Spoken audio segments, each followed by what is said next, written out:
La grande histoire de la Seconde Guerre mondiale.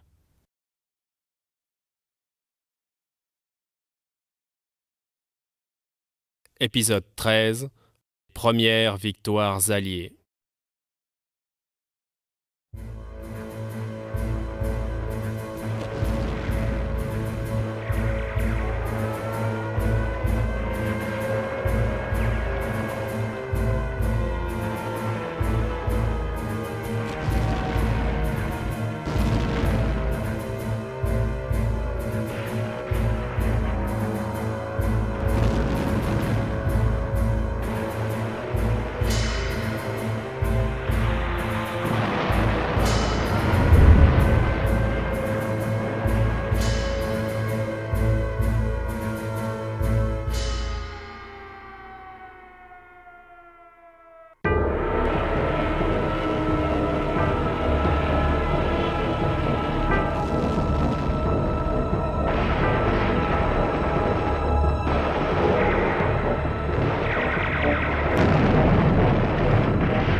La Seconde Guerre mondiale entrait dans sa troisième année. Adolf Hitler et ses alliés de l'Axe poursuivaient leur avancée sur des terres encore à conquérir.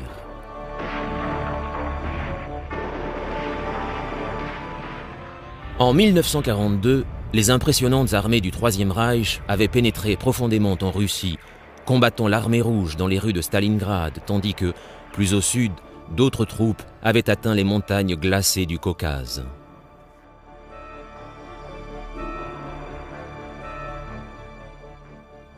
En Afrique du Nord, les Allemands et les Italiens avaient franchi la frontière de l'Égypte et tentaient de se rapprocher des champs pétrolifères du Moyen-Orient.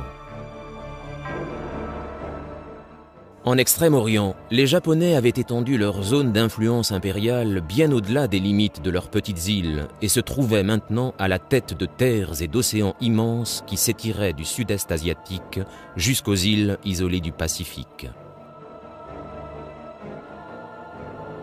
Des millions d'hommes et de femmes souffraient sous le joug des puissances de l'Axe qui, à la conquête du monde, faisaient régner la terreur sur les pays qu'ils occupaient.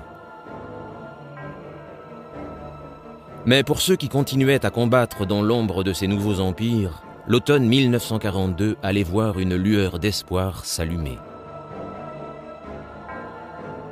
La puissance des Alliés augmentait car l'Union soviétique, les USA et la Grande-Bretagne étaient enfin réunis. L'équilibre des forces était sur le point de basculer. En novembre, les Alliés avaient été enfin capables de lancer leur débarquement en Afrique du Nord. Parallèlement, la 8e armée repoussait l'ennemi depuis l'Égypte. Les forces italiennes et allemandes engagées dans le désert faisaient désormais face à une attaque sur deux fronts.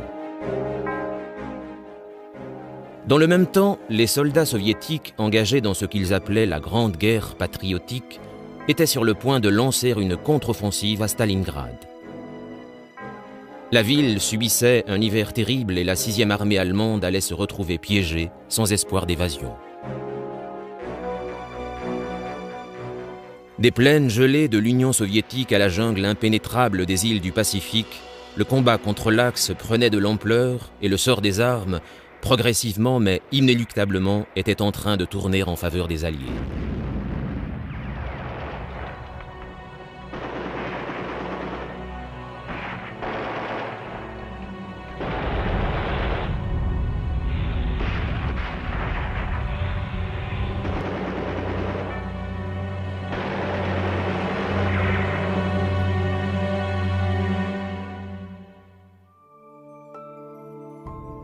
Lorsque la France et la Grande-Bretagne déclarèrent la guerre à l'Allemagne nazie en septembre 1939, l'essentiel de la population des USA était convaincu de rester en dehors du conflit. Beaucoup pensaient que la Seconde Guerre mondiale était une affaire européenne qui ne concernait en rien les USA. Ils en étaient si convaincus qu'ils s'opposèrent au président Roosevelt lorsque celui-ci commença à faire quelques pas en faveur de ceux qui combattaient Hitler. To keep our boys out of foreign wars is no better than his promise to balance the budget. They're already almost on the transport. Mais comme le conflit connaissait une escalade, Hitler put compter sur de nouveaux alliés. Lorsque le Japon signa le pacte tripartite avec l'Allemagne et l'Italie en septembre 1940, les USA allaient être bientôt fixés sur leur rôle dans cette guerre. Le 7 décembre 1941, les Japonais lancèrent une attaque aérienne dévastatrice contre la base navale de Pearl Harbor, prélude à leur invasion des îles du Pacifique et de l'Asie du Sud-Est. Plus de 2000 hommes furent tués à Hawaï et les flammes dévorèrent les épaves des cuirassés et destroyers. Le lendemain, les USA déclarèrent la guerre au Japon. 3 jours plus tard, le 11 décembre, Hitler déclara la guerre à l'Amérique et après ces années de neutralité prudemment préservées, les USA faisaient soudainement face à une guerre sur 2 fronts.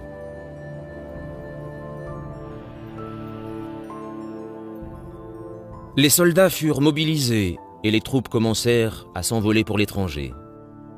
Le premier problème auquel furent confrontés le président Roosevelt et son état-major était de déterminer où devaient être concentrés leurs efforts. D'un côté, les Japonais faisaient peser une menace considérable sur les intérêts américains dans le Pacifique. Peu de temps après l'attaque contre Pearl Harbor, ils s'étaient emparés des Philippines, de Guam, de l'île de Waké et d'un certain nombre d'autres bases américaines. D'un autre côté, les armées allemandes occupaient presque toute l'Europe, ainsi que de vastes régions de l'Union soviétique et une grande partie de l'Afrique du Nord.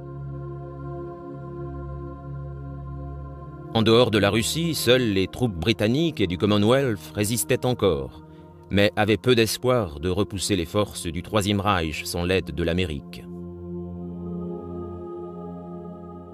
Adolf Hitler disposait de plus d'une puissance économique supérieure à celle du Japon. La conclusion qui s'imposait était que l'Allemagne représentait, pour les Alliés, la menace la plus importante. La décision fut donc prise de soumettre l'Allemagne nazie en Europe en premier lieu, tandis que le Pacifique se verrait attribuer les ressources nécessaires pour tenir face au Japon. Lorsque l'Allemagne aurait été défaite, les forces alliées se concentreraient alors pour vaincre le Japon. Personne n'avait alors imaginé la vitesse à laquelle le Japon allait se créer un empire. En 1942, le Japon avait étendu ses frontières des limites de la Birmanie aux portes de l'Inde, aux glaciales îles aléoutiennes près de l'Alaska et avait conquis des îles comme la Nouvelle-Guinée et les îles Salomon dans le Pacifique Sud.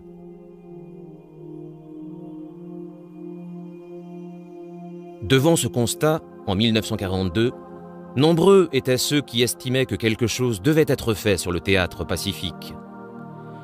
Les responsables de la marine américaine étaient en outre particulièrement désireux de se venger de Pearl Harbor.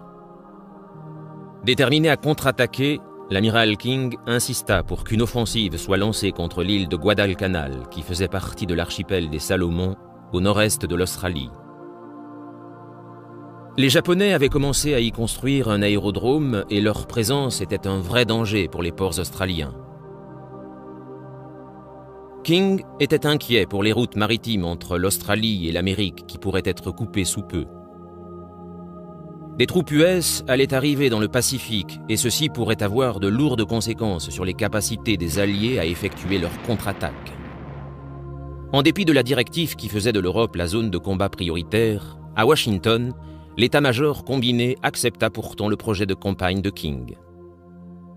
Le 7 août 1942, le premier débarquement américain amphibie eut lieu dans le Pacifique, marquant le basculement de l'Amérique des opérations défensives aux opérations offensives.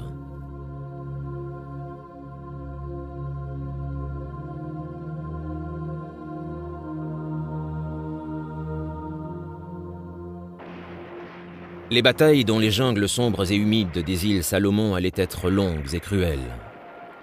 Des hommes perdirent la vie, terrassés par la maladie, plus que face à l'ennemi.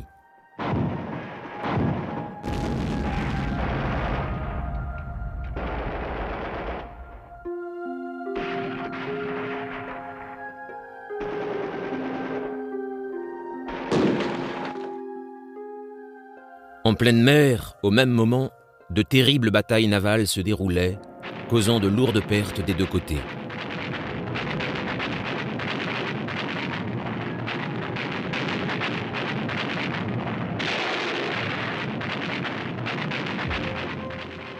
Le 26 octobre 1942, le porte-avions USS Hornet, d'où était parti le raid sur Tokyo, commandé par Doolittle en avril, fut touché pendant la bataille des îles de Santa Cruz. C'était une perte majeure pour la flotte américaine. Il n'y eut rien à faire pour sauver le navire qui avait subi de terribles dommages causés par les bombes et les torpilles. Cependant, les Américains avaient un avantage puisqu'ils s'étaient emparés de l'aérodrome à Guadalcanal, lequel était aux mains des Japonais depuis les premiers jours de la bataille. Henderson Field fut alors transformée en base aérienne importante. Elle allait faire peser une lourde menace sur tous les navires japonais amenant des troupes fraîches sur l'île.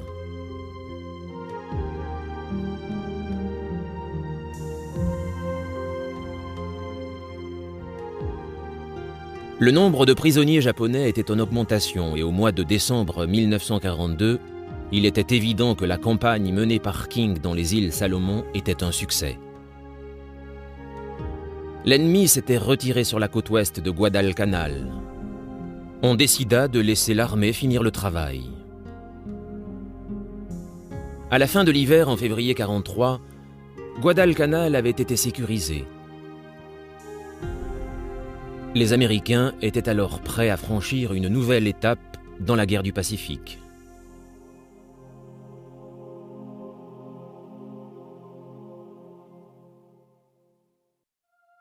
À plus de 6000 km au nord des îles Salomon, les soldats américains devaient faire face à un défi différent. Les îles Aléoutiennes, qui s'étendent au large de l'Alaska dans le nord du Pacifique, avaient été envahies en juin 1942 par les Japonais, installant le danger à proximité du Canada et de la côte ouest de l'Amérique. Le risque d'une attaque contre le territoire américain était réel. Il fut décidé d'envoyer un petit nombre de soldats pour occuper l'île d'Adak, quelques semaines après l'invasion de Guadalcanal. De là, les Américains espéraient pouvoir lancer des raids contre les forces japonaises basées sur les îles de Kiska et d'Attu. Le climat glacial et le sol gelé posaient de sérieux problèmes aux soldats dans les Aléoutiennes, tout autant que la chaleur et la maladie en posaient aux marines dans la jungle des îles Salomon.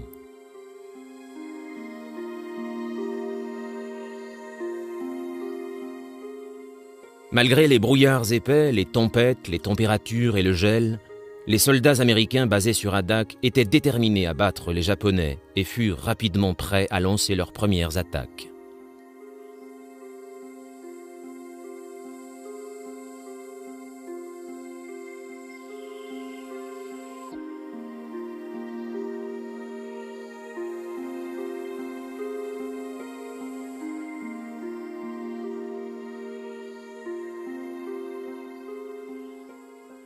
La clé de la victoire dans les Aléoutiennes devait être la puissance aérienne.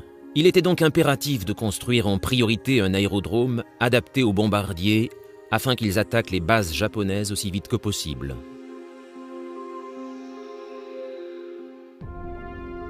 Bien que les conditions météorologiques ne simplifiaient pas la tâche, dès que la base fut prête, les pilotes américains commencèrent à braver l'hiver pour infliger autant de dommages que possible aux troupes japonaises du secteur.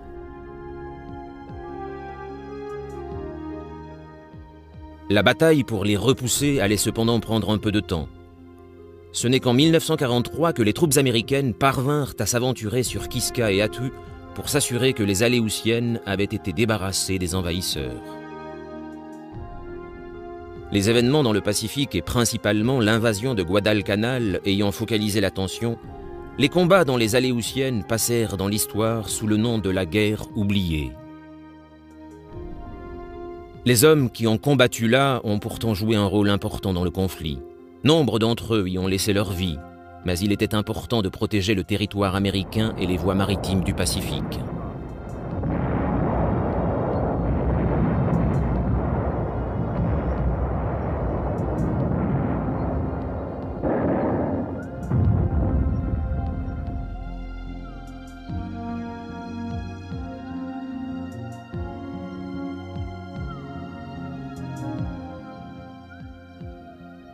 Les campagnes de Guadalcanal ou des Aléoutiennes restaient cependant secondaires par rapport à l'objectif principal qui était d'écraser l'Allemagne nazie. En 1942, des centaines de milliers de soldats soviétiques avaient été tués sur les champs de bataille de Russie et l'urgence d'ouvrir un second front en Europe était plus pressante chaque jour. Il y eut de nombreux débats au sein du commandement allié à propos de l'endroit où lancer l'attaque.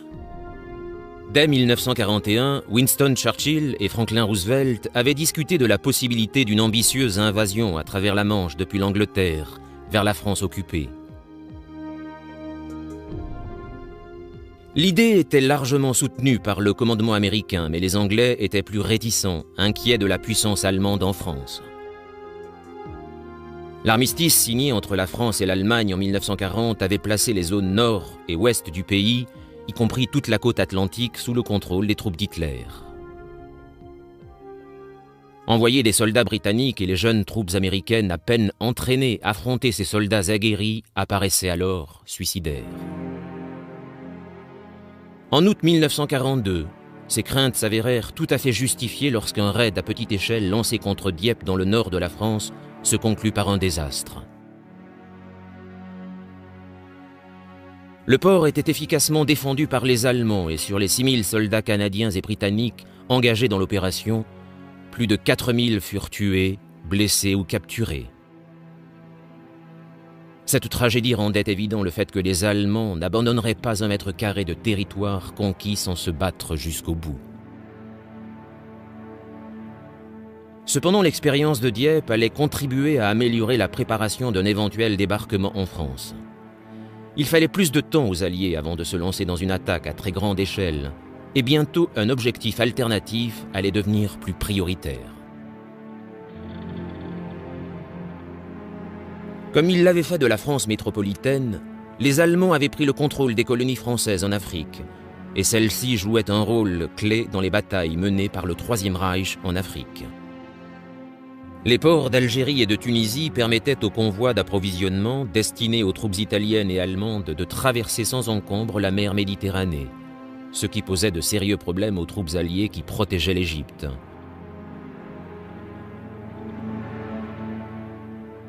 En dépit de toutes les tentatives pour bloquer l'avancée ennemie, le 30 juin, les troupes de l'Axe conduites par le général Erwin Rommel avaient traversé la frontière libyenne et atteint El Alamein, à une centaine de kilomètres d'Alexandrie.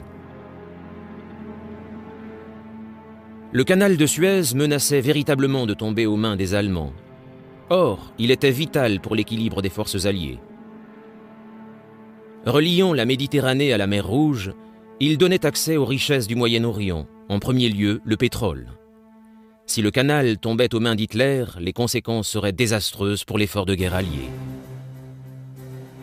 La situation se détériorant en Afrique, il fut proposé, plutôt que de débarquer en France, d'envahir l'Afrique du Nord. Le plan était de s'emparer des principaux ports et aérodromes du Maroc et de l'Algérie grâce à des attaques simultanées contre Casablanca, Oran et Alger. Les troupes alliées avanceraient ensuite en Tunisie pour s'emparer du port de Tunis, ce qui allait s'avérer un important mouvement pour réduire les lignes d'approvisionnement de l'Axe.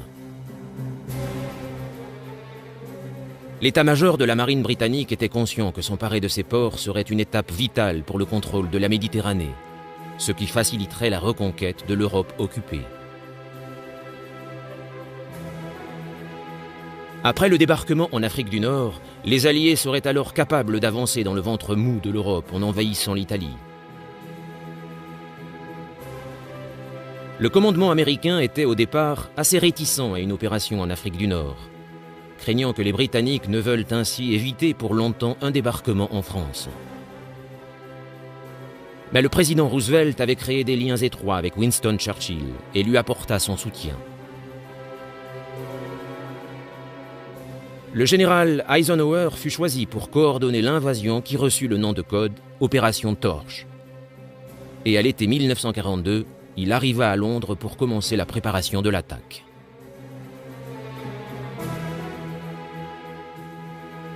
En Afrique du Nord, les combats pour stopper les Allemands continuaient. Le général Montgomery, connu sous le diminutif de Monty, avait pris le commandement de la 8e armée en Égypte en août 1942 et était déterminé à stopper Rommel et ses troupes à El Alamein. La 8e armée avait solidement tenu ses positions lors de la bataille d'Alam el-Aqfa fin août, et désormais créant ainsi une ligne de défense qui s'étendait de la côte à la passe de Katara, ce qui permettait de tenir les troupes allemandes et italiennes à distance pour le moment. Il ne faisait aucun doute que les troupes de Rommel allaient très vite repasser à l'offensive. Montgomery se concentrait, au début de l'automne 42, aux préparatifs pour une terrible contre-attaque qui devrait chasser les troupes de l'Axe d'Égypte et les repousser en Libye. D'importantes quantités d'armes et de munitions furent rassemblées pour donner aux troupes de Montgomery une puissance de feu supérieure. De nouveaux chars arrivèrent d'Amérique tandis que de nouvelles troupes rejoignaient la 8e armée. Montgomery allait disposer d'environ 200 000 hommes.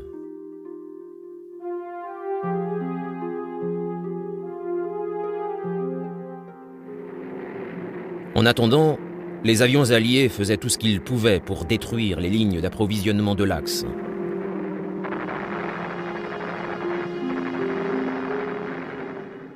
Les forces basées à Malte interceptaient ces navires en Méditerranée tandis que l'aviation, basée dans le désert, effectuait une campagne incessante de raids contre les navires en bombardant les ports libyens proches de la frontière égyptienne. Ceci eut pour conséquence que l'essentiel des approvisionnements de Rommel durent être livrés désormais à Benghazi ou Tripoli, qui se trouvaient un peu plus à l'ouest, à une plus grande distance d'El Alamein.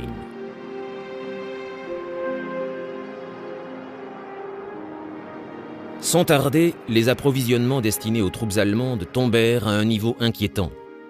Rommel réalisa que la guerre en Afrique ne pourrait pas être remportée sans un soutien aérien plus important. Mais les avions de la Luftwaffe étaient mobilisés par les combats sur le front russe, laissant la puissance aérienne alliée sans concurrence au-dessus du désert.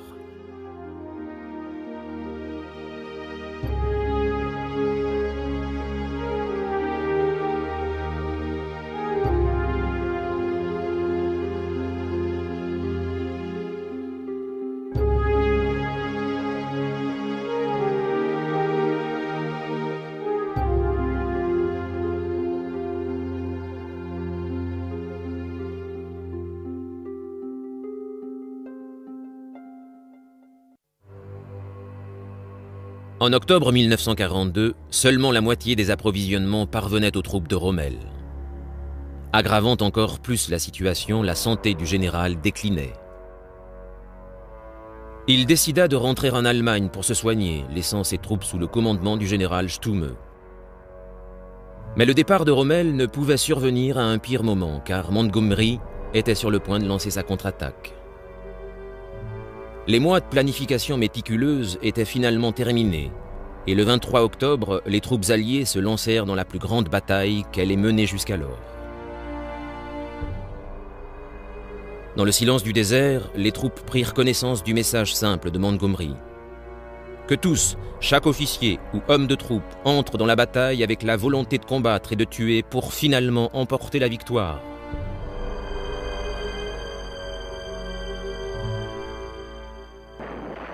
À 21h40, le massacre commença par le plus important bombardement d'artillerie depuis la Première Guerre mondiale.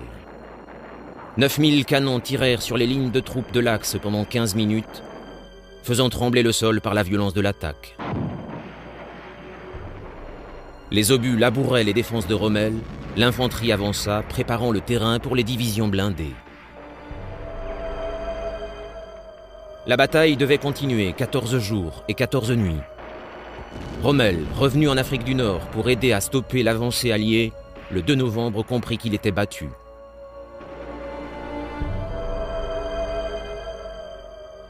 En dépit des ordres d'Hitler de lutter jusqu'au dernier, il commença à battre en retraite 2 jours plus tard. Des milliers de ses hommes avaient été tués, blessés ou faits prisonniers. Une partie des soldats de Rommel réussirent à s'échapper par Solum, près de la frontière égyptienne. Les troupes alliées arrivèrent rapidement par l'ouest et les forces de l'Axe, considérablement affaiblies, durent leur faire face sur 2 fronts.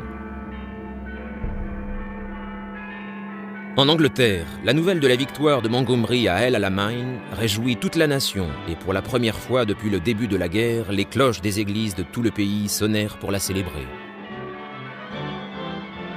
Personne ne fut plus heureux de la nouvelle que le Premier ministre Winston Churchill, dont la popularité avait commencé à souffrir des défaites des Alliés, à Dunkerque en France et à Singapour en Extrême-Orient.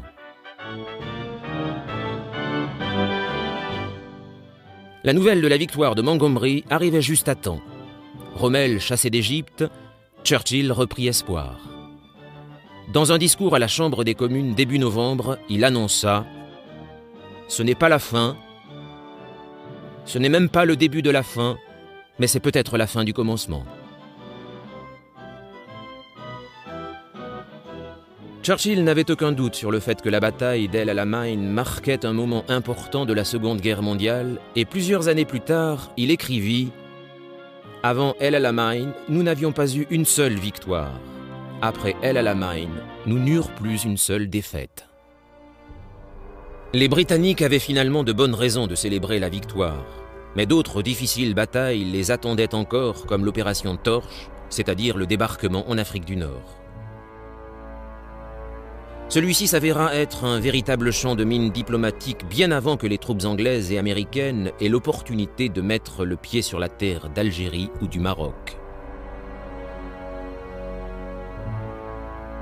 Pour que cette campagne ait une chance de réussir, il était important de persuader les forces françaises de Vichy, basées en Afrique du Nord, de collaborer avec les Alliés, et Roosevelt craignait que l'implication anglaise dans le débarquement ne nuise au projet.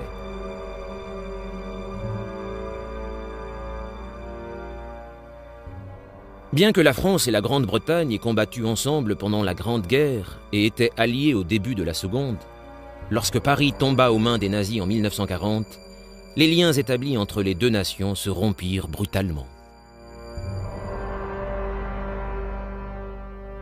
Le gouvernement français, conduit par Paul Reynaud, avait tenté d'échapper à l'avancée des nazis après que Paris ait été envahi, déménageant un certain nombre de fois avant d'arriver à Bordeaux dans le sud-ouest du pays.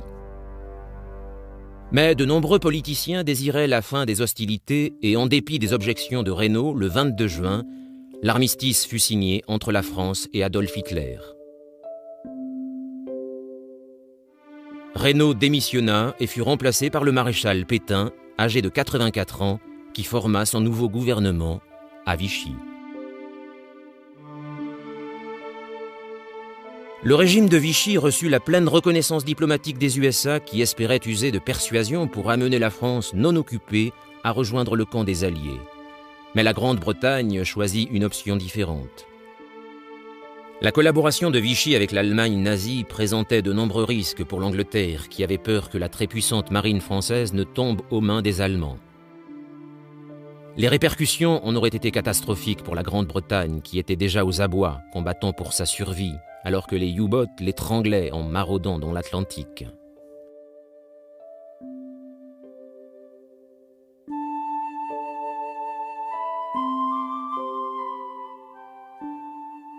Churchill, Premier ministre depuis moins de 2 mois, ordonna que la marine française joigne ses forces à celles de la Royal Navy britannique, ou soit neutralisée de quelque façon que ce soit, afin d'empêcher ces navires de tomber aux mains des ennemis. Quelques navires militaires à quai dans les ports français furent rapidement saisis. La principale concentration de navires de guerre se trouvait dans le port de Mers el-Kébir, en Algérie française, et c'est cette flotte qui causait le plus d'inquiétude à Churchill. En dépit des assurances données par l'amiral Darlan, ministre de la Marine, qu'il n'y avait aucun danger que les Allemands ne s'emparent de ces navires en Afrique du Nord, le Premier ministre britannique était déterminé à éliminer tout risque potentiel pour la sécurité de son pays.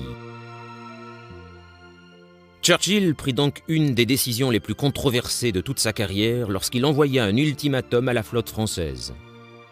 Lever l'ancre pour rejoindre les eaux alliées ou être attaqué. Lorsque les négociations échouèrent le 3 juillet 1940, les Britanniques ouvrirent le feu et 1297 marins français furent tués et des milliers d'autres blessés.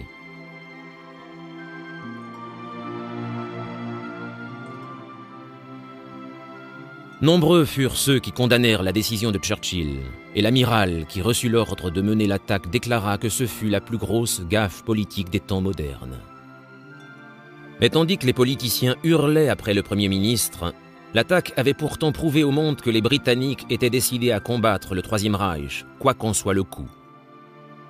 En 1942, cependant, ces événements de l'été 1940 posaient toujours un problème pour l'attaque du territoire français d'Afrique du Nord. Roosevelt sentait que les Français réagiraient mieux face aux troupes américaines et suggéra que toutes les forces de débarquement soient constituées de soldats de l'armée américaine ou de marine. Les Britanniques, très désireux d'encercler ce qui restait des troupes de Rommel, ne pourraient pas être laissés de côté. La décision fut prise que si les attaques contre Casablanca au Maroc et Oran en Algérie seraient menées par des forces uniquement américaines, une force combinée anglo-américaine envahirait Alger. Les troupes britanniques reçurent cependant l'instruction de porter un drapeau américain sur leur uniforme dans l'espoir que cette précaution apaise les Français. Le président Roosevelt également fit certains gestes pour s'assurer que les troupes françaises de Vichy, bien plus nombreuses que les unités alliées, collaborent au plan d'invasion. Il écrivit personnellement au maréchal Pétain lui demandant de soutenir les Alliés. Il tenta même de convaincre les populations arabes d'Afrique du Nord en diffusant une proclamation disant que les guerriers du bien américains allaient arriver. Priez pour notre succès au combat, aidez-nous et Dieu nous aidera tous. Le message était étonnant. Il est difficile de dire quel impact il eut sur les populations locales.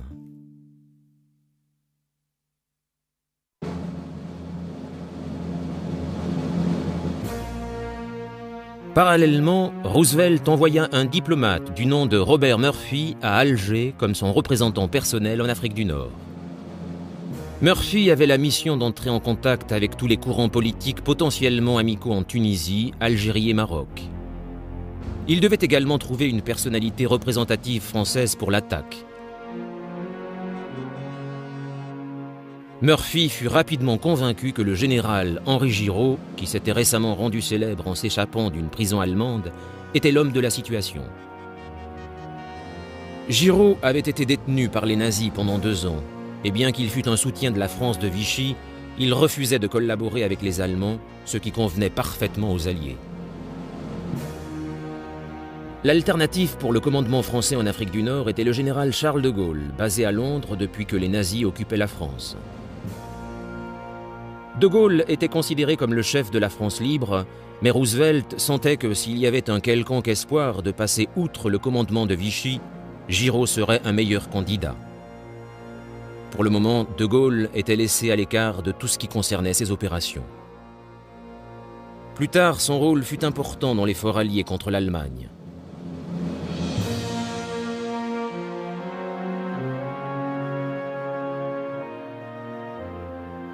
Les négociations politiques suivaient leur cours, ce qui n'empêchait pas des centaines de navires alliés de se diriger vers l'Afrique du Nord.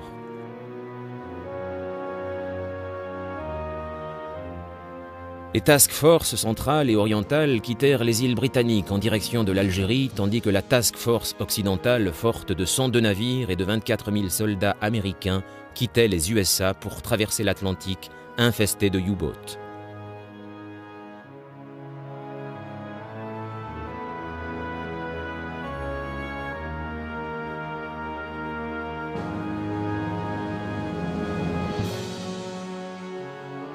Leur destination était le Maroc français. Pratiquement tous les hommes à bord allaient connaître leur baptême du feu. Quelques mois plus tôt, ces hommes étaient des employés, des juristes, des vendeurs, des mécaniciens, et bientôt, ils allaient devoir faire face aux terribles exigences du combat.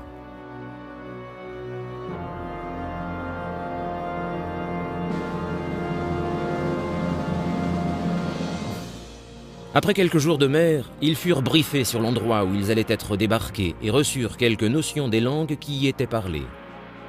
Les leçons de français furent complétées par quelques rudiments d'arabe, mais si certains suivaient les cours de langue, la plupart des soldats préparaient les armes dont leur vie allait dépendre. Durant le trajet, ces hommes en apprirent plus sur leurs objectifs.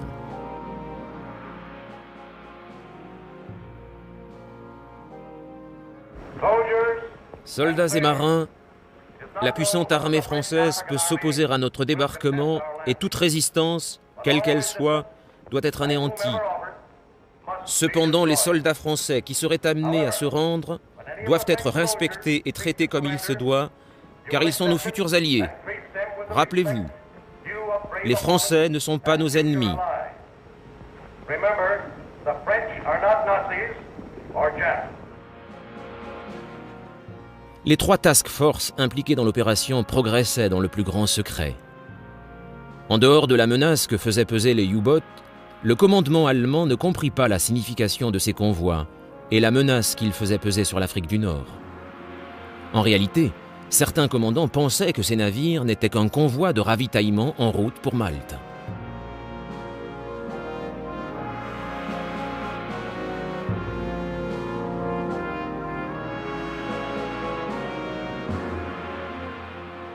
Les U-boats avaient échoué à stopper les convois alliés. Mais un autre danger menaçait la flotte de débarquement, la météo. Les conditions orageuses rendaient les eaux de l'Atlantique du côté de Casablanca extrêmement agitées. La décision fut prise de dérouter la Task Force Ouest vers Gibraltar où les autres navires devaient se rassembler.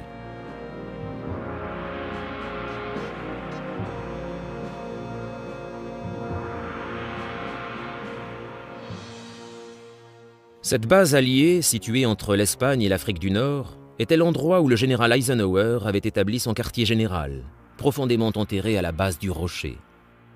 Mais les navires destinés au débarquement n'étaient pas les seuls nouveaux venus à Gibraltar.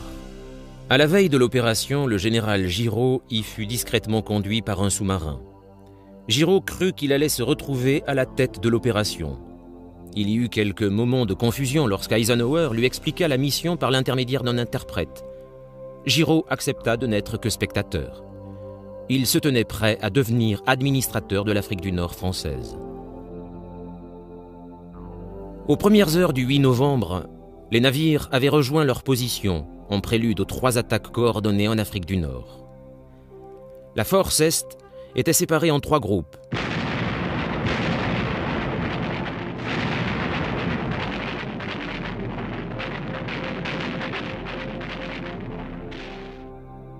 Deux foncèrent vers les plages à l'ouest d'Alger et l'autre à l'est. Il n'y eut pratiquement aucune opposition des Français et quelques généraux vinrent même féliciter les troupes américaines.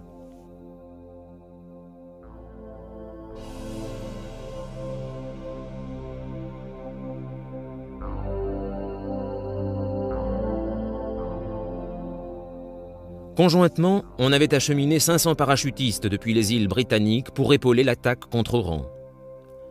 Tous ne réussirent pas à atteindre leur cible au sud de la ville et la force d'attaque centrale resta seule pour faire face à l'opposition.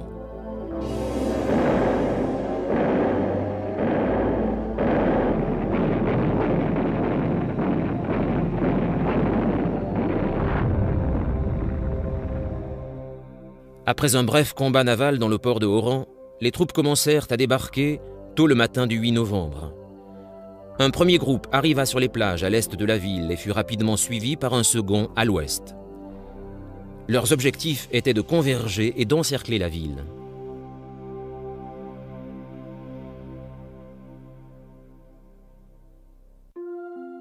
Quelques unités durent faire face à une certaine résistance, mais rapidement les combats cessèrent et les Français se rendirent aux troupes alliées.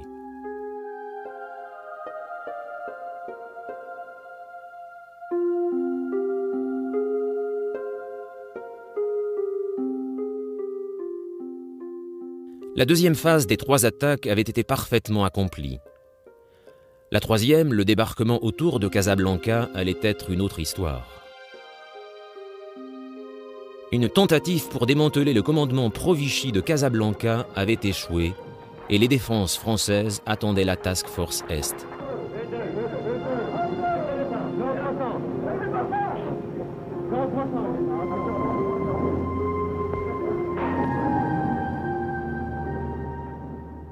Les Américains subirent le feu de la flotte française et un violent combat naval eut lieu au large de la côte marocaine.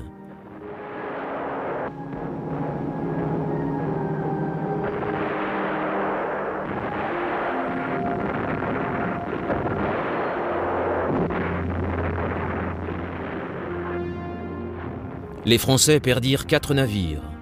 Les troupes qui avaient débarqué rencontrèrent une farouche opposition. Mais alors que la bataille faisait rage, une série d'événements allait avoir de profonds retentissements sur le déroulement de la campagne d'Afrique du Nord.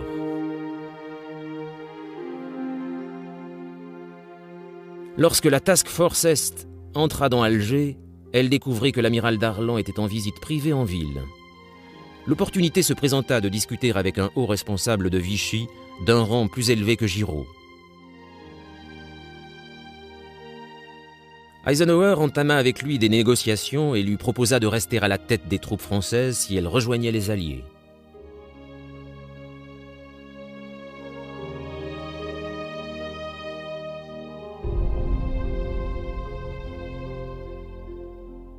Cela pouvait laisser croire que le régime de Vichy, avec ses lois nazies et ses camps de concentration, serait maintenu. Pour beaucoup, c'était tout simplement inacceptable. De Gaulle, qui était désormais au courant des événements en Afrique du Nord, était furieux, et le général Giraud n'était pas plus enthousiaste à l'idée de travailler aux côtés de Darlan. La nouvelle de la collaboration d'Eisenhower avec le commandant vichiste s'était répandue, et il y eut une vraie interrogation aux États-Unis quant à la loyauté du commandant allié. Nombreux furent ceux qui furent perturbés par ces négociations avec la France de Vichy. Il n'en reste pas moins vrai que sans la collaboration de Darlan et un accord de paix permanent entre les Alliés et la France, de nombreuses vies pourraient être perdues au combat en Afrique du Nord. En effet, des centaines d'avions français et leurs pilotes attendaient l'ordre d'attaquer les troupes alliées qui se dirigeaient vers la Tunisie. Il était donc vital que la coopération de Darlan soit obtenue pour que le reste de la campagne soit un succès.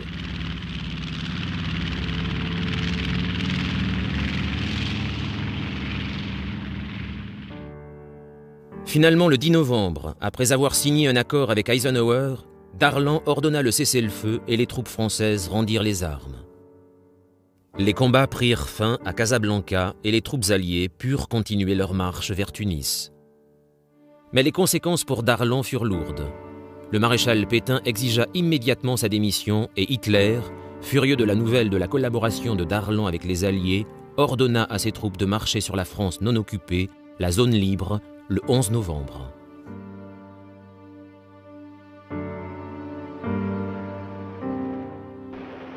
La décision d'Hitler d'envahir la France de Vichy eut pour conséquence de confirmer les Français dans leur décision de soutenir les Alliés.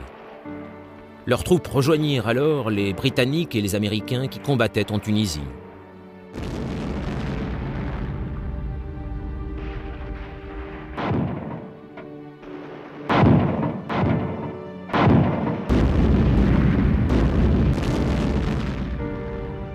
Les tanks alliés roulaient vers l'est et à 2000 km de là, la 8e armée de Montgomery faisait d'importantes avancées dans la direction opposée, repoussant les forces de l'Axe hors d'Égypte. Les troupes britanniques s'emparaient des ports stratégiques le long de la côte libyenne, espérant que Rommel et l'Africa Corps se retrouvent rapidement encerclés par les deux armées alliées. La bataille d'Afrique du Nord continuait, et Adolf Hitler craignait que l'Europe du Sud se retrouve sous peu sous la menace des Alliés. Il donna l'ordre qu'on envoie des milliers de soldats et de chars en Tunisie pour repousser leurs attaques.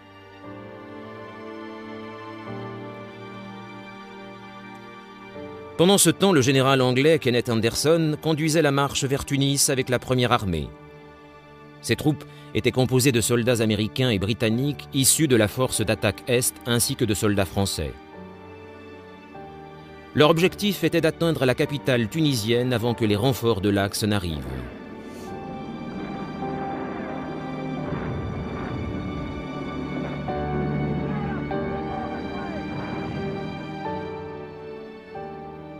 Le 22 novembre, les troupes d'Anderson étaient prêtes à lancer un assaut décisif contre Tunis, mais la météo ralentit leur avance. En une semaine, des pluies torrentielles avaient transformé le terrain aride en un véritable bourbier et les Alliés avaient d'énormes difficultés à progresser. La boue était devenue, au même titre que les troupes allemandes, un ennemi. Les Alliés arrivèrent trop tard pour s'emparer de Tunis. Les renforts nazis avaient déjà consolidé leur position et commençaient à lancer leur contre-attaque. Il était clair désormais que le combat pour l'Afrique du Nord n'allait pas être aussi facile qu'initialement espéré.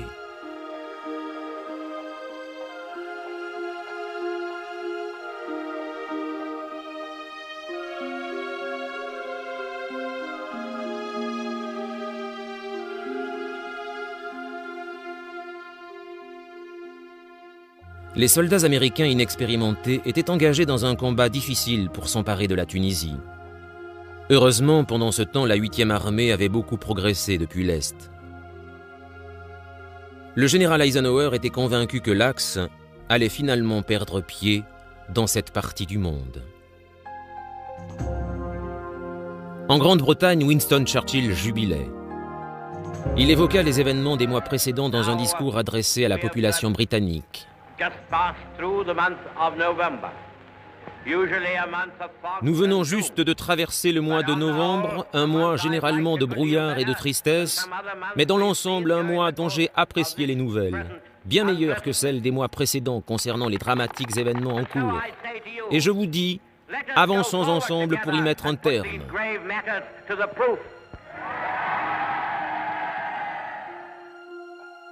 Le débarquement en Afrique du Nord avait atteint les objectifs que les chefs alliés avaient fixés, entre autres, soulager la pression des troupes allemandes sur le front russe.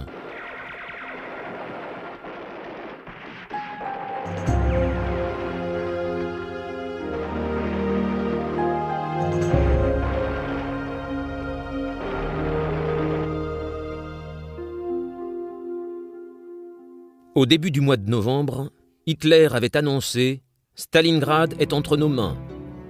Mais son attention se portant sur les événements d'Afrique du Nord, il semblait ignorer que le général russe Zhukov reformait une armée importante au nord de la ville en préparation d'une contre-attaque. Le 16 novembre, les premières neiges hivernales tombèrent sur les champs de bataille de Russie, faisant tourner l'avantage au profit des soldats soviétiques.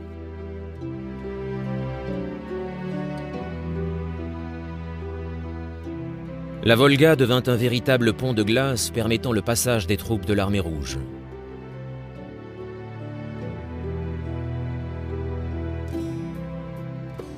En quelques jours, ils furent prêts à contre-attaquer.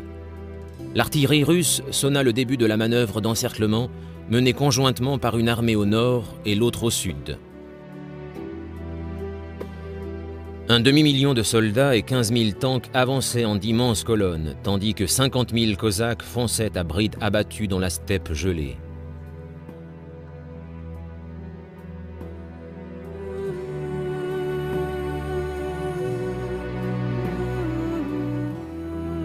Sous la violence de l'assaut, les lignes allemandes commencèrent à plier, puis les Russes réussirent à ouvrir une brèche, écrasant le 6e corps roumain le 20 novembre. L'objectif de Zhukov était que les deux armées russes se rencontrent loin au sud-ouest de Stalingrad afin d'encercler entièrement la 6e armée allemande et de couper ses lignes d'approvisionnement.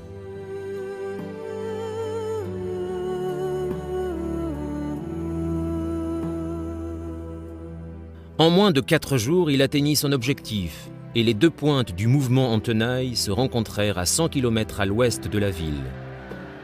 250 000 soldats allemands étaient désormais piégés à l'intérieur de Stalingrad. Pour empêcher la 6e armée de briser l'encerclement, les Russes créèrent un couloir d'une largeur de 160 km qui la séparait du reste de l'armée allemande. Des centaines de tanks furent rapidement déplacés dans cette zone, ainsi que 60 divisions de soldats russes.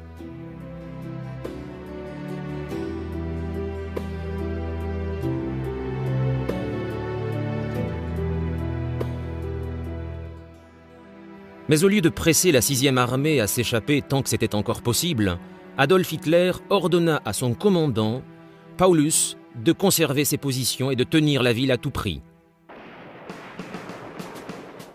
Le 23 novembre, Hitler déclara que Stalingrad était une forteresse qu'il fallait défendre jusqu'au bout. Hermann Göring, adjoint d'Hitler et chef de la Luftwaffe, assura que ses avions pourraient larguer les approvisionnements à la 6e armée, mais en réalité, subvenir aux besoins d'un tel nombre de soldats était largement au-delà des capacités de l'aviation allemande. Les conditions météorologiques abominables, les problèmes techniques ainsi que la DCA russe participèrent à limiter les capacités de la Luftwaffe. Bien que de nombreuses tentatives pour ravitailler les soldats de Stalingrad eurent lieu, rapidement, ceux qui étaient piégés dans la ville se retrouvèrent à court de carburant, de munitions et surtout de nourriture.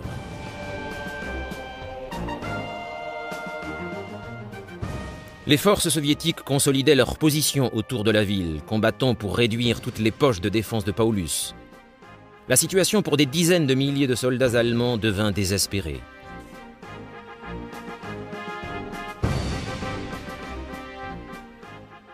Il était de plus en plus évident que la Luftwaffe ne pourrait réussir à ravitailler la 6e armée.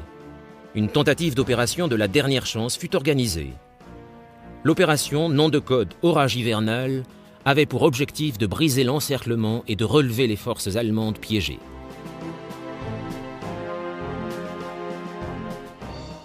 Le 12 décembre, la 4e armée de Panzer, sous le commandement du général von Manstein, commença son attaque et prit dans un premier temps l'armée rouge par surprise.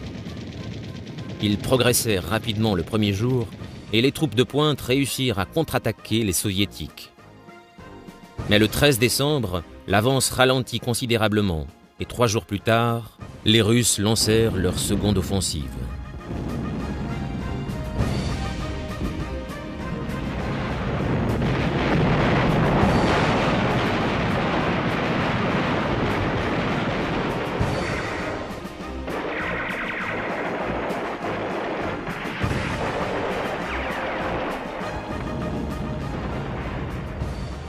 La résistance et les pertes augmentant, Manstein demanda à Hitler et au général Paulus de commencer les opérations de repli de la 6e armée. Tous deux refusèrent. Cette décision s'avéra fatale pour les milliers de combattants piégés dans Stalingrad.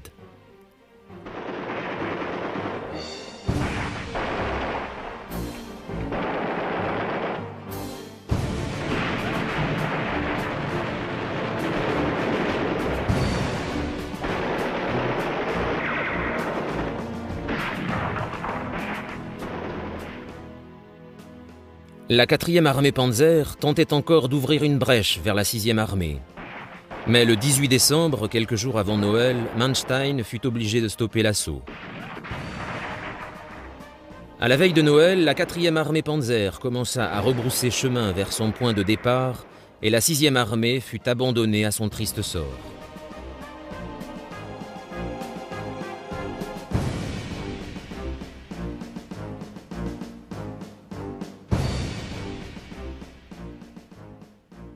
Les dernières tentatives des Allemands pour conquérir l'Union soviétique avaient échoué. En janvier, les survivants de Stalingrad n'auront d'autre choix que celui de se rendre à l'ennemi.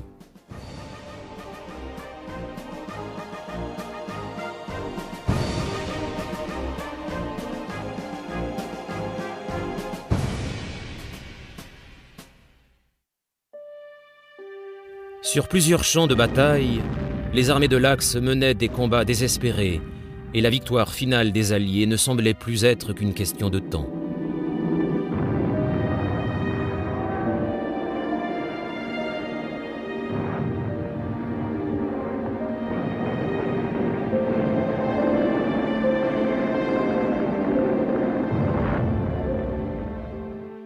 S'il existait une raison tangible de célébrer Noël, les états-majors restaient toujours aussi mobilisés dans leur quête d'une défaite du Troisième Reich.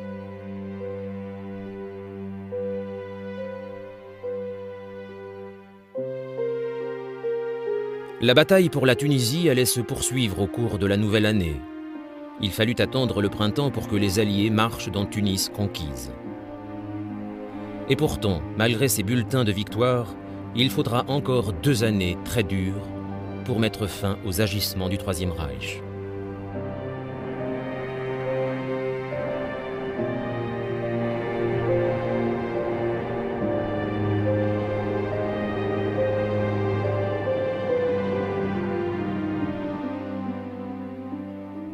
Dans le Pacifique, les Américains engagés dans une reconquête menaient, île après île, des combats d'une rare violence.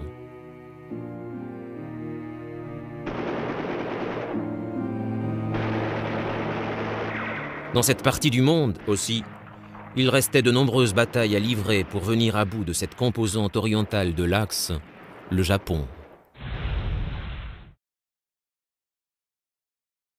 Épisode 14. L'Axe dans la tourmente.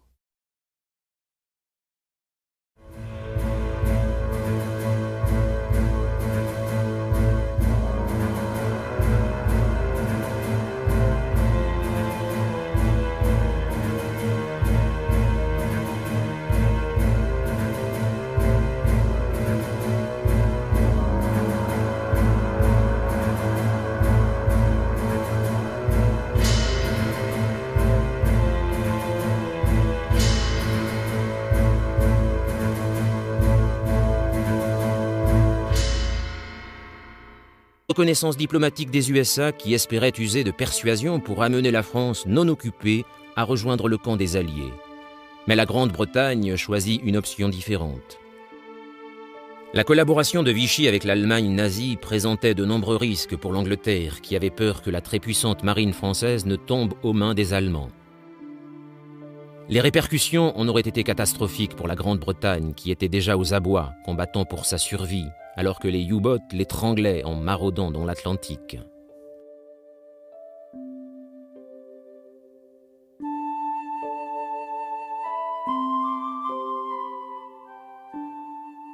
Churchill, Premier ministre depuis moins de 2 mois, ordonna que la marine française joigne ses forces à celles de la Royal Navy britannique, ou soit neutralisée de quelque façon que ce soit, afin d'empêcher ces navires de tomber aux mains des ennemis. Quelques navires militaires à quai dans les ports français furent rapidement saisis. La principale concentration de navires de guerre se trouvait dans le port de Mers el-Kébir, en Algérie française, et c'est cette flotte qui causait le plus d'inquiétude à Churchill.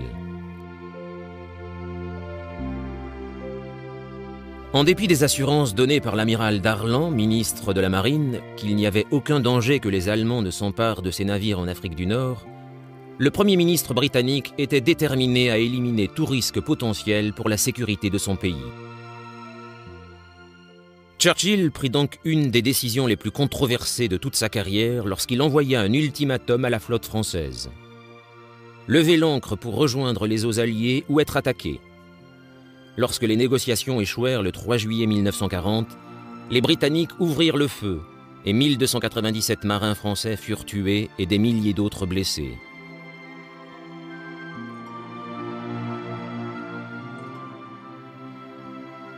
Nombreux furent ceux qui condamnèrent la décision de Churchill, et l'amiral qui reçut l'ordre de mener l'attaque déclara que ce fut la plus grosse gaffe politique des temps modernes. Mais tandis que les politiciens hurlaient après le Premier ministre, l'attaque avait pourtant prouvé au monde que les Britanniques étaient décidés à combattre le Troisième Reich, quoi qu'en soit le coût. En 1942, cependant, ces événements de l'été 1940 posaient toujours un problème pour l'attaque du territoire français d'Afrique du Nord. Roosevelt sentait que les Français réagiraient mieux face aux troupes américaines et suggéra que toutes les forces de débarquement soient constituées de soldats de l'armée américaine ou de marine. Les Britanniques, très désireux d'encercler ce qui restait des troupes de Rommel, ne pourraient pas être laissés de côté. La décision fut prise que si les attaques contre Casablanca au Maroc et Oran en Algérie seraient menées par des forces uniquement américaines, une force combinée anglo-américaine envahirait Alger, qui ne concernait en rien les USA. Ils en étaient si convaincus qu'ils s'opposèrent au président Roosevelt lorsque celui-ci commença à faire quelques pas en faveur de ceux qui combattaient Hitler. His promise to keep our boys out of foreign wars is no better than his promise to balance the budget. They're already almost on the transport.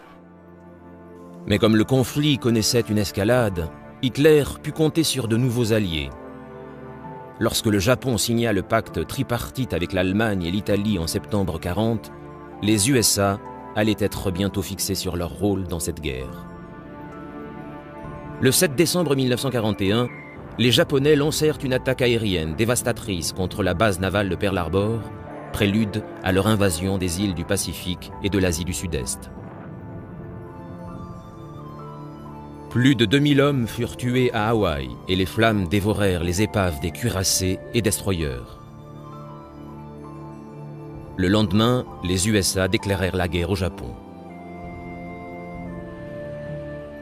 3 jours plus tard, le 11 décembre, Hitler déclara la guerre à l'Amérique et après ces années de neutralité prudemment préservées, les USA faisaient soudainement face à une guerre sur 2 fronts.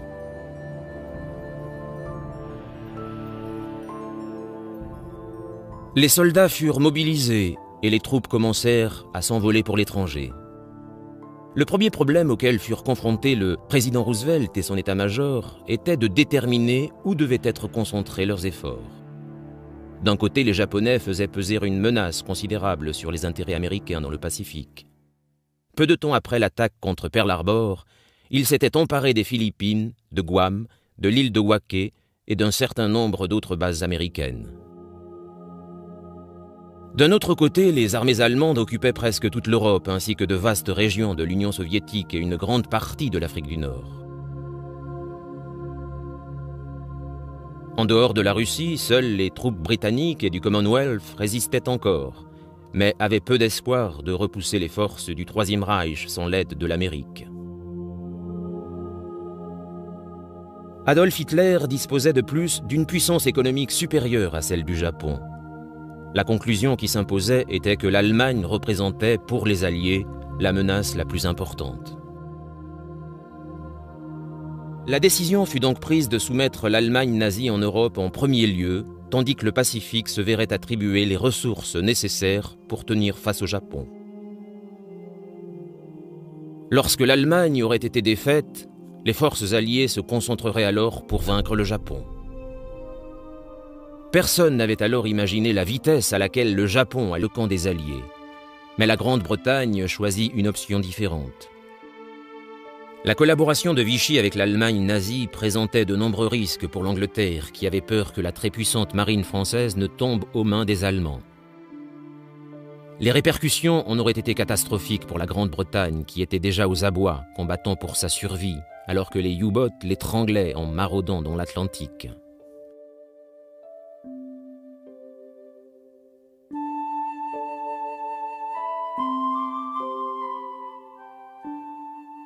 Churchill, Premier ministre depuis moins de 2 mois, ordonna que la marine française joigne ses forces à celles de la Royal Navy britannique ou soit neutralisée de quelque façon que ce soit, afin d'empêcher ces navires de tomber aux mains des ennemis. Quelques navires militaires à quai dans les ports français furent rapidement saisis. La principale concentration de navires de guerre se trouvait dans le port de Mers el-Kébir, en Algérie française, et c'est cette flotte qui causait le plus d'inquiétude à Churchill. En dépit des assurances données par l'amiral Darlan, ministre de la Marine, qu'il n'y avait aucun danger que les Allemands ne s'emparent de ces navires en Afrique du Nord, le Premier ministre britannique était déterminé à éliminer tout risque potentiel pour la sécurité de son pays. Churchill prit donc une des décisions les plus controversées de toute sa carrière lorsqu'il envoya un ultimatum à la flotte française. Lever l'ancre pour rejoindre les eaux alliées ou être attaqué.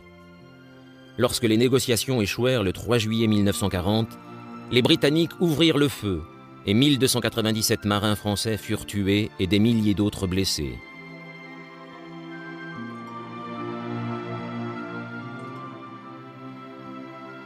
Nombreux furent ceux qui condamnèrent la décision de Churchill, et l'amiral qui reçut l'ordre de mener l'attaque déclara que ce fut la plus grosse gaffe politique des temps modernes. Mais tandis que les politiciens hurlaient après le Premier ministre, l'attaque avait pourtant prouvé au monde que les Britanniques étaient décidés à combattre le Troisième Reich, quoi qu'en soit le coût. En 1942, cependant, ces événements de l'été 1940 posaient toujours un problème pour l'attaque du territoire français d'Afrique du Nord. Roosevelt sentait que les Français réagiraient mieux face aux troupes américaines et suggéra que toutes les forces de débarquement soient constituées de soldats de l'armée américaine ou de marine. Les Britanniques, très désireux d'encercler ce qui restait des troupes de Rommel, ne pourraient pas être laissés de côté. La décision fut prise que si les attaques contre Casablanca au Maroc et Oran en Algérie seraient menées par des forces uniquement américaines, une force combinée anglo-américaine envahirait Alger. Les troupes britanniques reçurent cependant l'instruction de porter un drapeau américain sur leur uniforme, tenir les troupes allemandes et italiennes à distance pour le moment. Il ne faisait aucun doute que les troupes de Rommel allaient très vite repasser à l'offensive. Montgomery se concentrait, au début de l'automne 42, aux préparatifs pour une terrible contre-attaque qui devrait chasser les troupes de l'Axe d'Égypte et les repousser en Libye. D'importantes quantités d'armes et de munitions furent rassemblées pour donner aux troupes de Montgomery une puissance de feu supérieure. De nouveaux chars arrivèrent d'Amérique tandis que de nouvelles troupes rejoignaient la 8e armée. Montgomery allait disposer d'environ 200 000 hommes.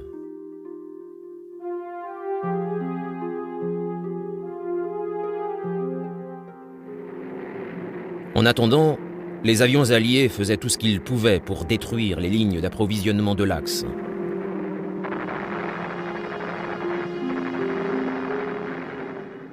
Les forces basées à Malte interceptaient ces navires en Méditerranée, tandis que l'aviation, basée dans le désert, effectuait une campagne incessante de raids contre les navires, en bombardant les ports libyens proches de la frontière égyptienne. Ceci eut pour conséquence que l'essentiel des approvisionnements de Rommel durent être livrés désormais à Benghazi ou Tripoli, qui se trouvaient un peu plus à l'ouest, à une plus grande distance d'El Alamein.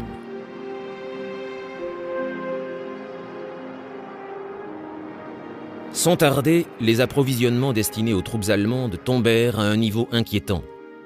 Rommel réalisa que la guerre en Afrique ne pourrait pas être remportée sans un soutien aérien plus important. Mais les avions de la Luftwaffe étaient mobilisés par les combats sur le front russe, laissant la puissance aérienne alliée sans concurrence au-dessus du désert.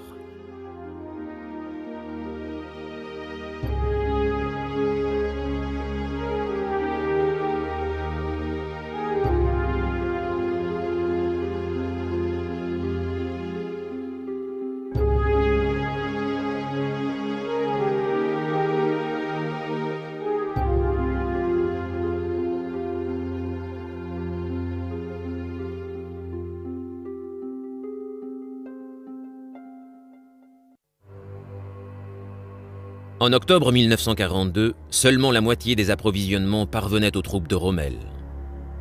Aggravant encore plus la situation, la santé du général déclinait. Il décida de rentrer en Allemagne pour se soigner, laissant ses troupes sous le commandement du général Stumme. Mais le départ de Rommel ne pouvait survenir à un pire moment, car Montgomery était sur le point de lancer sa contre-attaque. Les mois de planification méticuleuse étaient finalement terminés, et le 23 octobre, les troupes alliées se lancèrent dans la plus grande bataille qu'elle ait menée jusqu'alors. Les météorologiques ne simplifiaient pas la tâche. Dès que la base fut prête, les pilotes américains commencèrent à braver l'hiver pour infliger autant de dommages que possible aux troupes japonaises du secteur.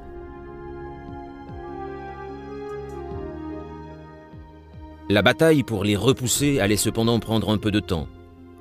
Ce n'est qu'en 1943 que les troupes américaines parvinrent à s'aventurer sur Kiska et Attu pour s'assurer que les Aléoutiennes avaient été débarrassées des envahisseurs. Les événements dans le Pacifique et principalement l'invasion de Guadalcanal ayant focalisé l'attention, les combats dans les Aléoutiennes passèrent dans l'histoire sous le nom de la guerre oubliée. Les hommes qui ont combattu là ont pourtant joué un rôle important dans le conflit. Nombre d'entre eux y ont laissé leur vie, mais il était important de protéger le territoire américain et les voies maritimes du Pacifique.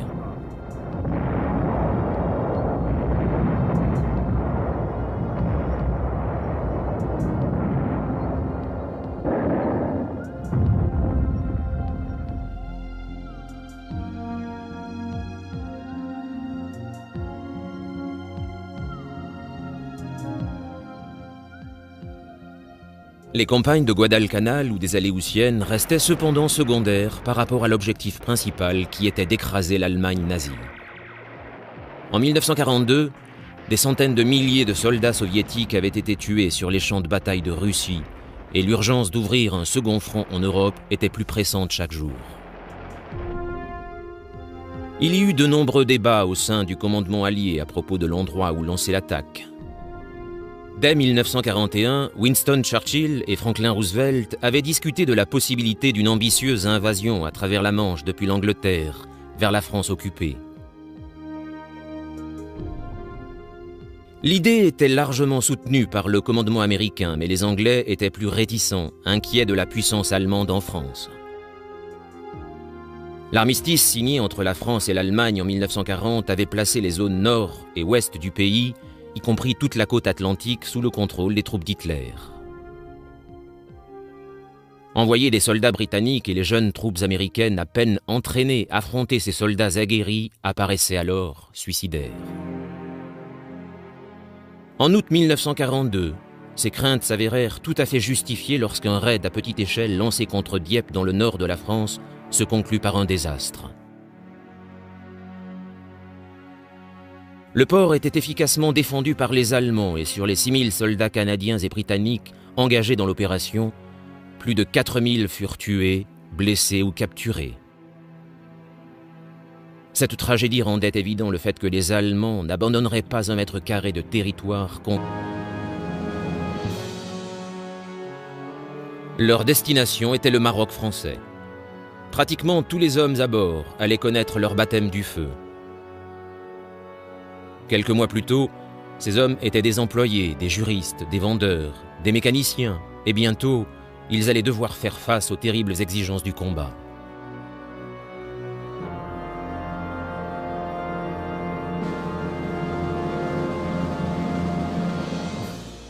Après quelques jours de mer, ils furent briefés sur l'endroit où ils allaient être débarqués et reçurent quelques notions des langues qui y étaient parlées. Les leçons de français furent complétées par quelques rudiments d'arabe, mais si certains suivaient les cours de langue, la plupart des soldats préparaient les armes dont leur vie allait dépendre. Durant le trajet, ces hommes en apprirent plus sur leurs objectifs.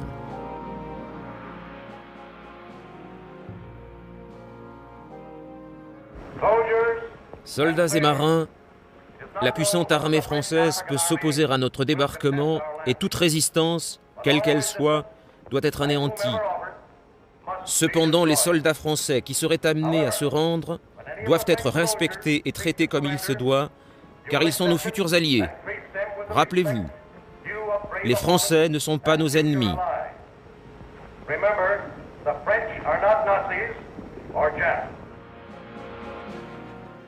Les 3 task forces impliquées dans l'opération progressaient dans le plus grand secret.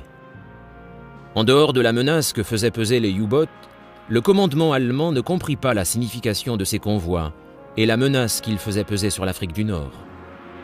En réalité, certains commandants pensaient que ces navires n'étaient qu'un convoi de ravitaillement en route pour Malte.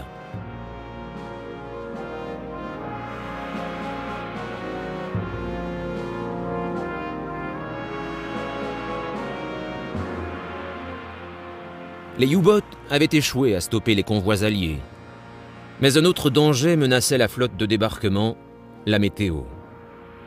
Les conditions orageuses rendaient les eaux de l'Atlantique du côté de Casablanca extrêmement agitées.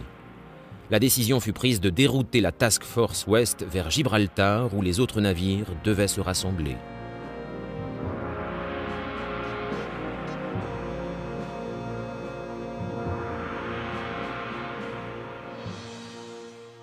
Cette base alliée, située entre l'Espagne et l'Afrique du Nord, était l'endroit où le général Eisenhower avait établi son quartier général, profondément enterré à la base du rocher. Mais les navires destinés au débarquement n'étaient pas les seuls nouveaux venus à Gibraltar. À la veille de l'opération, le général Giraud y fut discrètement conduit par un sous-marin. Giraud crut qu'il allait se retrouver à la tête de l'opération. Il y eut... Le général Eisenhower fut choisi pour coordonner l'invasion qui reçut le nom de code « Opération Torche ». Et à l'été 1942, il arriva à Londres pour commencer la préparation de l'attaque.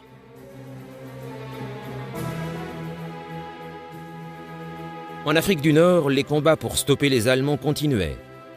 Le général Montgomery, connu sous le diminutif de Monty, avait pris le commandement de la 8e armée en Égypte en août 1942 et était déterminé à stopper Rommel et ses troupes à El Alamein. La 8e armée avait solidement tenu ses positions lors de la bataille d'Alam el-Aqfa fin août, et désormais créant ainsi une ligne de défense qui s'étendait de la côte à la passe de Katara, ce qui permettait de tenir les troupes allemandes et italiennes à distance pour le moment. Il ne faisait aucun doute que les troupes de Rommel allaient très vite repasser à l'offensive. Montgomery se concentrait, au début de l'automne 42, aux préparatifs pour une terrible contre-attaque qui devrait chasser les troupes de l'Axe d'Égypte et les repousser en Libye. D'importantes quantités d'armes et de munitions furent rassemblées pour donner aux troupes de Montgomery une puissance de feu supérieure. De nouveaux chars arrivèrent d'Amérique tandis que de nouvelles troupes rejoignaient la 8e armée. Montgomery allait disposer d'environ 200 000 hommes.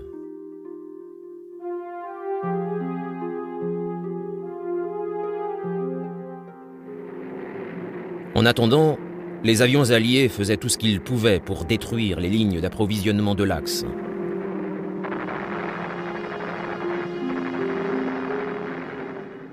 Les forces basées à Malte interceptaient ces navires en Méditerranée tandis que l'aviation, basée dans le désert, effectuait une campagne incessante de raids contre les navires, en bombardant les ports libyens proches de la frontière égyptienne. Ceci eut pour conséquence que l'essentiel des approvisionnements de Rommel durent être livrés désormais à Benghazi ou Tripoli, qui se trouvaient un peu plus à l'ouest, à une plus grande distance d'El Alamein.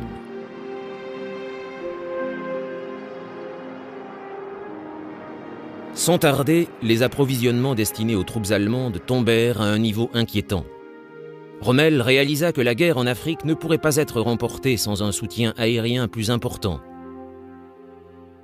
Mais les avions de la Luftwaffe étaient mobilisés par les combats sur le front russe, laissant la puissance aérienne alliée sans concurrence au-dessus du désert.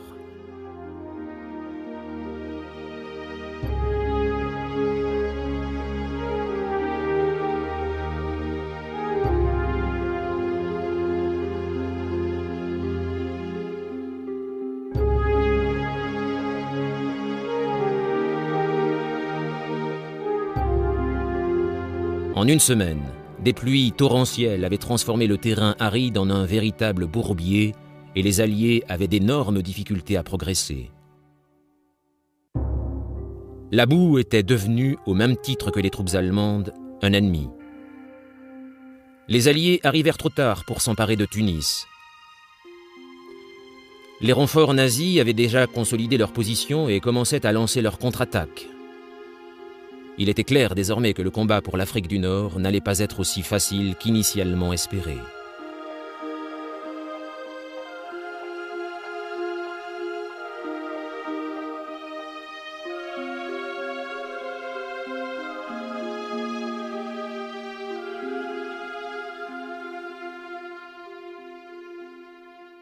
Les soldats américains inexpérimentés étaient engagés dans un combat difficile pour s'emparer de la Tunisie. Heureusement, pendant ce temps, la 8e armée avait beaucoup progressé depuis l'Est. Le général Eisenhower était convaincu que l'Axe allait finalement perdre pied dans cette partie du monde. En Grande-Bretagne, Winston Churchill jubilait. Il évoqua les événements des mois précédents dans un discours adressé à la population britannique. Nous venons juste de traverser le mois de novembre, un mois généralement de brouillard et de tristesse, mais dans l'ensemble un mois dont j'ai apprécié les nouvelles, bien meilleures que celles des mois précédents concernant les dramatiques événements en cours. Et je vous dis, avançons ensemble pour y mettre un terme.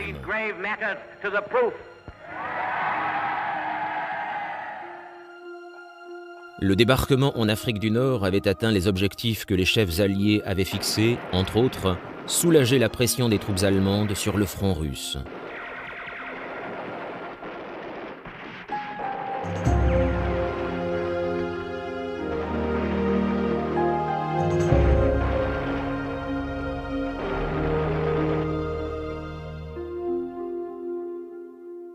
Au début du mois de novembre, Hitler avait annoncé « Stalingrad est entre nos mains ».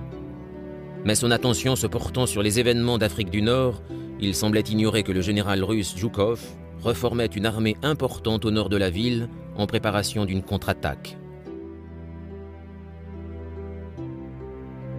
Le 16 novembre, les premières neiges hivernales tombèrent sur les champs de bataille de Russie, faisant tourner l'avantage au profit des soldats soviétiques.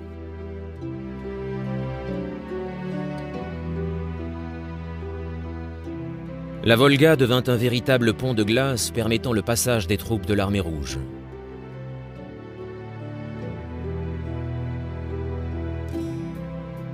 Le Pacifique, marquant le basculement de l'Amérique des opérations défensives aux opérations offensives.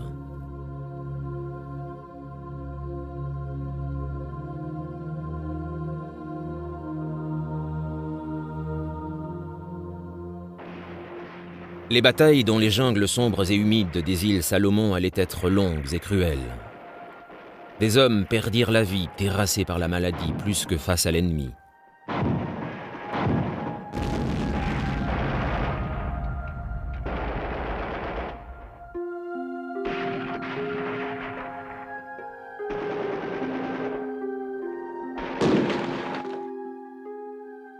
En pleine mer, au même moment, de terribles batailles navales se déroulaient, causant de lourdes pertes des deux côtés.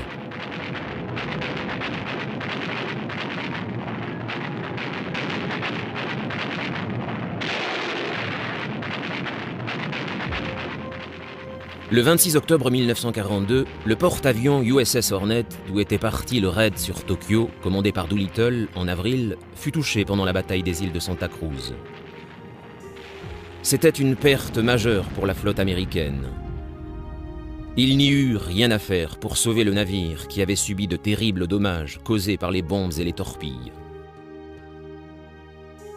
Cependant, les Américains avaient un avantage puisqu'ils s'étaient emparés de l'aérodrome à Guadalcanal, lequel était aux mains des Japonais depuis les premiers jours de la bataille.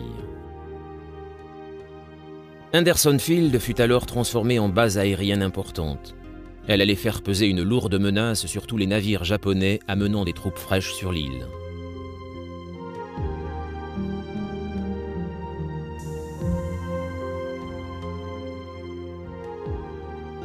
Le nombre de prisonniers japonais était en augmentation et au mois de décembre 1942, il était évident que la campagne menée par King dans les îles Salomon était un succès. L'ennemi s'était retiré sur la côte ouest de Guadalcanal. On décida de laisser l'armée finir le travail. À la fin de l'hiver, en février 1943, Guadalcanal avait été sécurisé. Les Américains étaient alors prêts à franchir une nouvelle étape dans la guerre du Pacifique.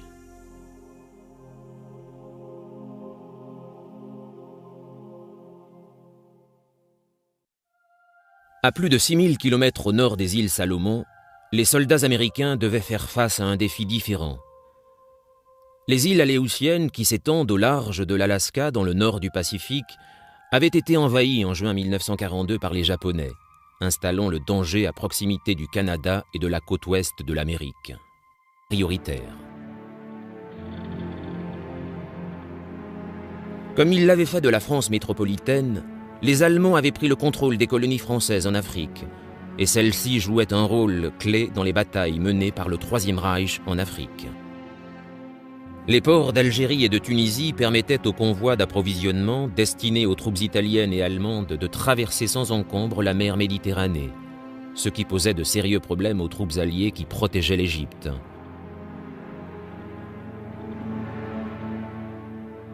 En dépit de toutes les tentatives pour bloquer l'avancée ennemie, le 30 juin, les troupes de l'Axe conduites par le général Erwin Rommel avaient traversé la frontière libyenne et atteint El Alamein, à une centaine de kilomètres d'Alexandrie.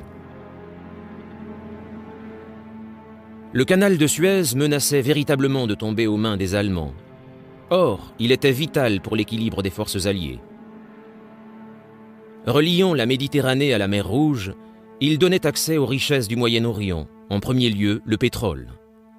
Si le canal tombait aux mains d'Hitler, les conséquences seraient désastreuses pour l'effort de guerre allié. La situation se détériorant en Afrique, il fut proposé, plutôt que de débarquer en France, d'envahir l'Afrique du Nord. Le plan était de s'emparer des principaux ports et aérodromes du Maroc et de l'Algérie grâce à des attaques simultanées contre Casablanca, Oran et Alger. Les troupes alliées avanceraient ensuite en Tunisie pour s'emparer du port de Tunis, ce qui allait s'avérer un important mouvement pour réduire les lignes d'approvisionnement de l'Axe. L'état-major de la marine britannique était conscient que s'emparer de ces ports serait une étape vitale pour le contrôle de la Méditerranée, ce qui faciliterait la reconquête de l'Europe occupée. Après le débarquement en Afrique du Nord, les Alliés seraient alors capables d'avancer dans le ventre mou de l'Europe en envahissant l'Italie. Le commandement américain était au départ assez réticent à une opération en Afrique du Nord, craignant que les Britanniques ne veulent ainsi éviter pour longtemps un débarquement en France. Mais le président Roosevelt avait créé des liens étroits avec Winston Churchill et lui apporta son soutien. Le général Eisenhower fut choisi pour coordonner l'invasion qui reçut le nom de code Opération Torche. Et à l'été 1942, il arriva à Londres pour commencer la préparation de l'attaque.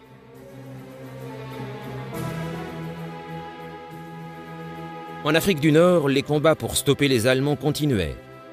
Le général Montgomery, connu sous le diminutif de Monty, avait pris le commandement de la 8e armée en Égypte en août 1942 et étaient déterminés à stopper le commandement américain, mais les Anglais étaient plus réticents, inquiets de la puissance allemande en France. L'armistice signé entre la France et l'Allemagne en 1940 avait placé les zones nord et ouest du pays, y compris toute la côte atlantique, sous le contrôle des troupes d'Hitler. Envoyer des soldats britanniques et les jeunes troupes américaines à peine entraînées affronter ces soldats aguerris apparaissait alors suicidaire. En août 1942, ces craintes s'avérèrent tout à fait justifiées lorsqu'un raid à petite échelle lancé contre Dieppe dans le nord de la France se conclut par un désastre. Le port était efficacement défendu par les Allemands et sur les 6000 soldats canadiens et britanniques engagés dans l'opération, plus de 4000 furent tués, blessés ou capturés. Cette tragédie rendait évident le fait que les Allemands n'abandonneraient pas un mètre carré de territoire conquis sans se battre jusqu'au bout. Cependant, l'expérience de Dieppe allait contribuer à améliorer la préparation d'un éventuel débarquement en France. Il fallait plus de temps aux Alliés avant de se lancer dans une attaque à très grande échelle, et bientôt un objectif alternatif allait devenir plus prioritaire. Comme ils l'avaient fait de la France métropolitaine, les Allemands avaient pris le contrôle des colonies françaises en Afrique, et celles-ci jouaient un rôle clé dans les batailles menées par le Troisième Reich en Afrique. Les ports d'Algérie et de Tunisie permettaient aux convois d'approvisionnement destinés aux troupes italiennes et allemandes de traverser sans encombre la mer Méditerranée, ce qui posait de sérieux problèmes aux troupes alliées qui protégeaient l'Égypte.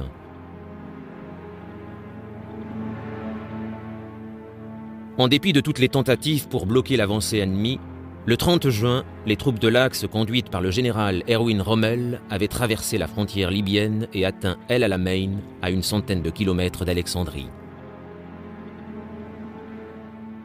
Le canal de Suez menaçait véritablement de tomber aux mains des Allemands. Or, il était vital pour l'équilibre des forces alliées. Reliant la Méditerranée à la mer Rouge, il donnait accès aux richesses du Moyen-Orient, en premier lieu le pétrole. Si le canal tombait aux mains d'Hitler, les conséquences seraient désastreuses pour l'effort de guerre allié. La situation se détériorant en Afrique, il fut proposé, plutôt que de débarquer en France, d'envahir l'Afrique du Nord. Le plan était de s'emparer des principaux ports et aérodromes du Maroc et de l'Algérie grâce à des attaques simultanées contre Casablanca, Oran et Alger. Les troupes alliées avanceraient ensuite en Tunisie pour s'emparer du port de Tunis, ce qui allait s'avérer un important mouvement pour réduire les lignes d'approvisionnement de l'Axe.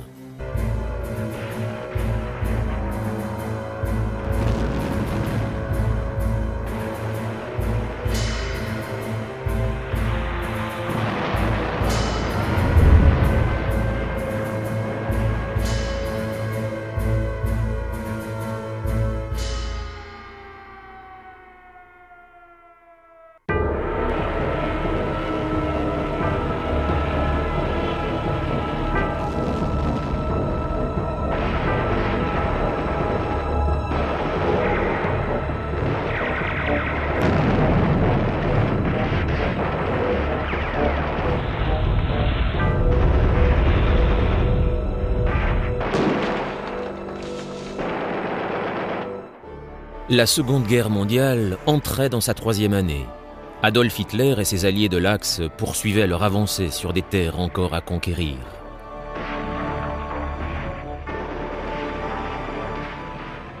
En 1942, les impressionnantes armées du Troisième Reich avaient pénétré profondément en Russie, combattant l'armée rouge dans les rues de Stalingrad, tandis que, plus au sud, d'autres troupes avaient atteint les montagnes glacées du Caucase.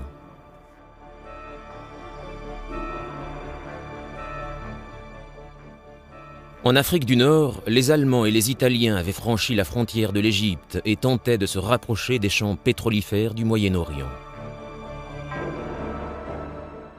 En Extrême-Orient, les Japonais avaient étendu leur zone d'influence impériale bien au-delà des limites de leurs petites îles et se trouvaient maintenant à la tête de terres et d'océans immenses qui s'étiraient du sud-est asiatique jusqu'aux îles isolées du Pacifique.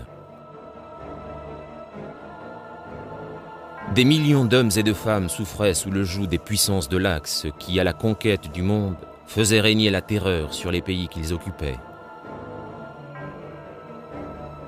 Mais pour ceux qui continuaient à combattre dans l'ombre de ces nouveaux empires, l'automne 1942 allait voir une lueur d'espoir s'allumer. La puissance des Alliés augmentait car l'Union soviétique, les USA et la Grande-Bretagne étaient enfin réunis. L'équilibre des forces était sur le point de basculer. En novembre, les Alliés avaient été enfin capables de lancer leur débarquement en Afrique du Nord. Parallèlement, la 8e armée repoussait l'ennemi depuis l'Égypte. Les forces italiennes et allemandes engagées dans le désert faisaient désormais face à une attaque sur 2 fronts. Dans le même temps, les soldats soviétiques engagés dans ce qu'ils appelaient la Grande Guerre patriotique étaient sur le point de lancer une contre-offensive à Stalingrad. La ville subissait un hiver terrible et la 6e armée allemande